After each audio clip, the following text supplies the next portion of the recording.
Notre second invité, Marco Dorigo, directeur de recherche FNRS en robotique et intelligence artificielle à l'ULB. Bonjour. Bonjour. Alors dites-moi, comment en êtes-vous arrivé là, à la robotique et à l'intelligence artificielle?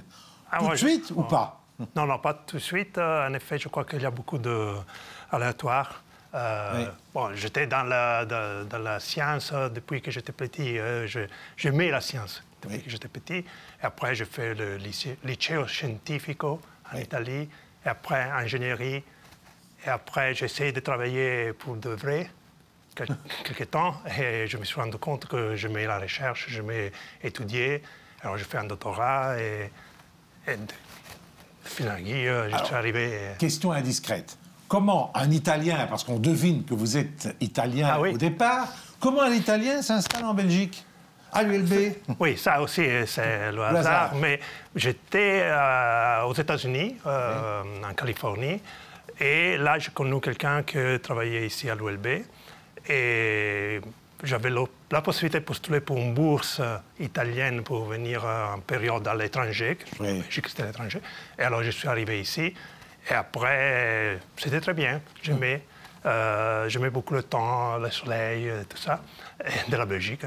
Et là avec ma femme, on a décidé d'essayer de nous installer. Alors, comment vous est venue l'idée de vous inspirer de la nature en robotique? Alors, ça n'a pas venu tout de suite. Quand je faisais mon doctorat, j'ai eu l'occasion d'interagir avec des biologistes qui, par hasard, en plus, étaient quelqu'un de l'ULB. Oui. Mais c'était dans un workshop en Allemagne. Et là, j'avais vu qu'ils faisaient des études sur le comportement des fourmis et comment les fourmis optimisaient les trajets quand ils vont chercher leur nourriture. Oui. Et là, à ce moment-là, j'ai eu l'idée qu'on pouvait utiliser quelque chose de similaire en faisant des abstractions mathématiques pour résoudre le problème d'optimisation mathématique. Oui. Ça a eu beaucoup de succès. Et après, j'étais aussi intéressé beaucoup à la robotique parce que j'aimais ça. Et j'ai trouvé la façon de mettre un peu les deux choses ensemble. Parce qu'au fond, donc, votre recherche, pour résumer, c'est coordonner un grand groupe de robots, parce qu'il faut que les robots s'auto-organisent, comme un essaim d'abeilles, comme les fourmis ou comme les bancs de poissons. Mais quand même, dans le domaine académique, au départ, est-ce qu'on vous prenait au sérieux? Il a fallu un peu de temps, quand même. Non? Non, au début, ce n'était pas évident.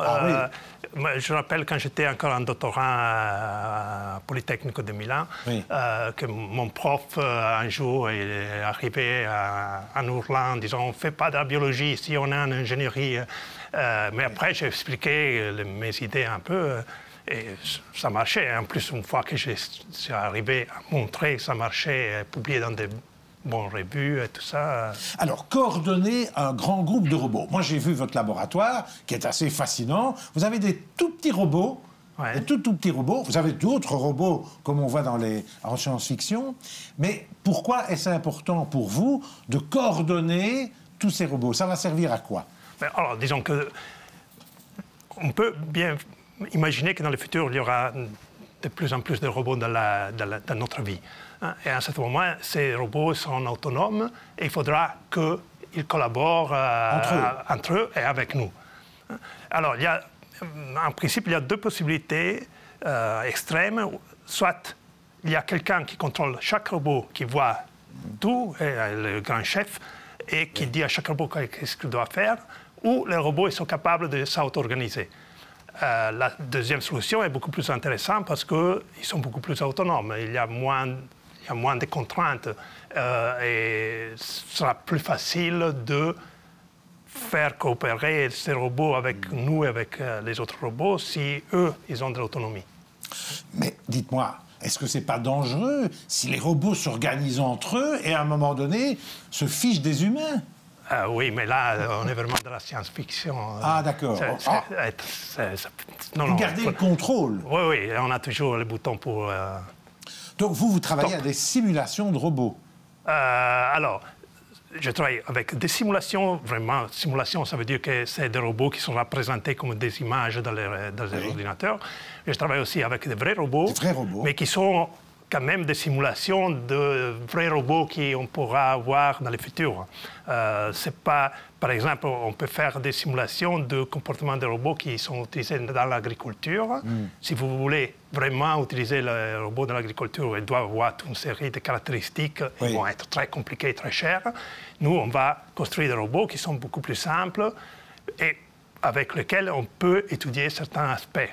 Et dans mon cas, c'est surtout le fait de comment les coordonner.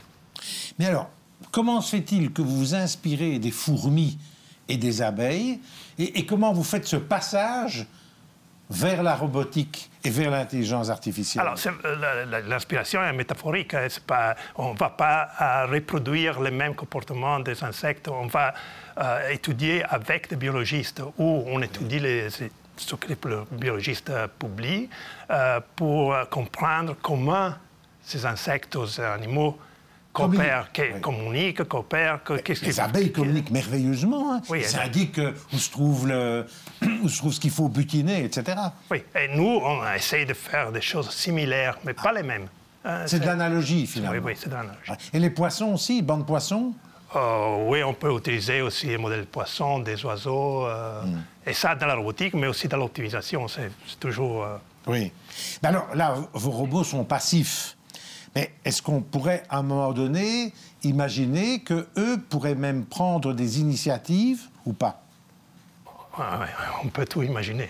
Oui, mais là, disons que dans les futurs proches, on a toujours les contrôles. Évidemment, avec tous ces nouveaux développements de l'intelligence artificielle, du style de ChatGPT que tout le monde connaît, ce qu'on appelle le Large Language Model, on peut bien imaginer de mettre un Large Language Model sur un robot.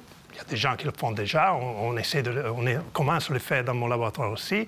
Et après, le robot, il peut utiliser toute la puissance de calcul et les capacités de raisonnement qui sont dans un système comme ChatGPT. Alors, pour l'instant, vous êtes à combien de robots où il y a une intelligence en essaim, on pourrait dire, hein? Alors, moi, dans le laboratoire, on a peut-être 250, hein, mais la majorité sont très petits, pour des raisons logistiques. Quand les plus sont grands. Et votre chiffre se s'écroît. Votre chiffre, une réussite dans votre recherche? Mais non, c'est pas lié au nombre, mais disons que si on arrive à contrôler 1000 robots maintenant, on est déjà très bien. Hein, il n'y a pas beaucoup Pour l'instant, ça n'existe pas dans le monde. Alors, il y a beaucoup de confusion parce que vous voyez, par exemple, le drone, c'est la représentation des drones avec... les drones, qui font surtout les Chinois. Hein. Oui. Là, ce n'est pas vraiment des swarms, parce que chaque drone, chaque robot est contrôlé de façon individuelle. Il n'y a pas d'auto-organisation.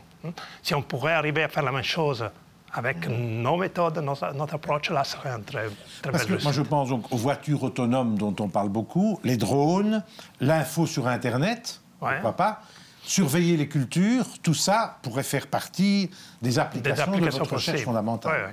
Mais par exemple, comment distribuer les paquets d'informations sur Internet ou sur le réseau d'ordinateurs, c'est quelque chose sur lequel nous avons travaillé dans le passé et on peut utiliser ce système. Alors, une question peut-être plus philosophique. Quelle place vous accordez à l'éthique, à la réflexion dans vos recherches sur l'intelligence artificielle et robotique? Alors moi, je dirais que dans mon domaine, ce n'est pas très important parce qu'on étudie comment ces robots qui ne sont pas capables de faire grand-chose en pratique, comment ils doivent s'organiser. On n'a pas beaucoup de place pour ce type de réflexion. Oui. C'est pas impossible, mais on ne peut pas tout faire. Alors, sur l'intelligence artificielle, on entend un peu tout. Il y a des très très bonnes choses, des choses dangereuses. Certains disent qu'il faut de nouvelles lois, etc. Quelle est votre position de chercheur et d'observateur, vous, dans Moi, cette réflexion? Oui.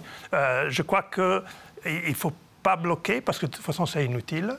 Parce que si nous, les Européens, on décide de bloquer, il y aura les Chinois ou les Américains ou quelqu'un d'autre qui sera plus avant que nous et sera encore pire. Hein? Il faut essayer de former les gens pour qu'ils comprennent qu'est-ce qui se passe, ils savent utiliser les outils, qu'ils sont conscients de ce qui se passe. Mais ce n'est pas bloquer la recherche. Non. Alors, vous êtes un chercheur européen. Ouais. Par rapport aux États-Unis, par rapport à la Chine, est-ce que vous avez le sentiment, vous avez des contacts dans le monde entier, que l'Europe est suffisamment forte ou bien elle est à la traîne dans le domaine de cette recherche intelligence artificielle? Alors, quand on parle d'intelligence artificielle, c'est énorme. Ce que tout le monde appelle l'intelligence artificielle maintenant, c'est les réseaux de neurones, le deep learning, le ChatGPT, le large language model.